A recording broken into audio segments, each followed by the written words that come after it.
আসসালামু আলাইকুম দর্শক, আশা করি সবাই ভালো আছেন। শীতের সকালে সবথেকে জনপ্রিয় নাস্তা হচ্ছে মোমো। যেহেতু শীত কাছাকাছি চলে এসেছে, আজকে আমি আপনাদের সাথে মোমোর একটি সিম্পল রেসিপি শেয়ার করতে যাচ্ছি। মোমো তৈরি করার জন্য আমি চিকেন কিমা নিয়েছি। চিকেন কিমাটা আমি ব্লেন্ডারের সাহায্যে করে নিয়েছি। আপনারা চাইলে ছুরি ব্যবহার করে করতে পারেন। ব্লেন্ডার বা কিমা মেকারে করলে যতটা পারফেক্ট হয়, ছুরির সাহায্যে কিন্তু কতটা পারফেক্ট হয় না। আপনারা চেষ্টা করবেন ব্লেন্ডার বা কিমা মেকারে চিকেনটাকে কিমা করে নিতে, তাহলে কিন্তু সিদ্ধ হওয়ার সময় খুব পারফেক্টভাবে সিদ্ধ হবে। আমি সব উপকরণ দিয়ে ভালো করে মেখে নিয়েছি। আপনারা কিন্তু স্ক্রিনে দেখতে পেরেছেন আমি কি কি উপকরণ দিয়েছি।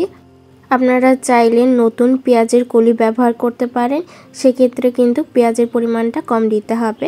যারা আমার চ্যানেলে নতুন তারা কিন্তু চাইলে আমার চ্যানেলটিকে সাবস্ক্রাইব করে আমার পাশে থেকে যেতে পারেন। আমি আজকে আটা ব্যবহার করছি, আপনারা চাইলে ময়দাও ব্যবহার করতে পারেন। কুসুম গরম পানি দিয়ে আমি আটাটাকে মেখে নিব। যারা নতুন রয়েছেন অবশ্যই গরম পানি দিয়ে কাজটি করবেন, তাহলে কিন্তু কাজটি সহজ হবে, না হলে ময়দা তৈরি করতে খুবই অসুবিধা হয়ে যাবে। ভিডিওটি অনেক লং হয়ে যায় বলে আমি রুটি বেলাটা দেখাচ্ছি না।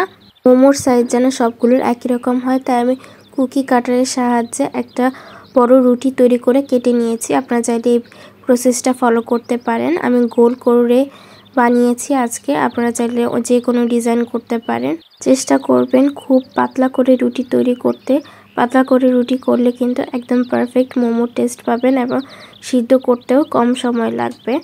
আমি একটি পাতিলে পানি গরম করে তার উপরে আমরা যে সাধারণ চালনি ব্যবহার করি সেই চালনিতেই আজকে মোমো তৈরি করেছি।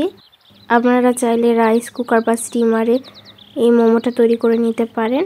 আজকের ভিডিওটি আপনাদের কাছে কেমন লেগেছে, কোনো প্রশ্ন থাকলে অবশ্যই কমেন্ট বক্সে করে জানাবেন, আমি উত্তর দেওয়ার চেষ্টা করব। আপনারা স্ক্রিনে দেখতে পাচ্ছেন কতটা সফট হয়েছে। টমেটো সস বা ধনিয়া পাতার চাটনির সাহায্যে আপনার মোমোটি পরিবেশন করতে পারেন। আজকে ভিডিওটি এই পর্যন্তই রাখছি। দেখা হবে নতুন কোনো ভিডিও নিয়ে, ততদিন পর্যন্ত আল্লাহ হাফিজ।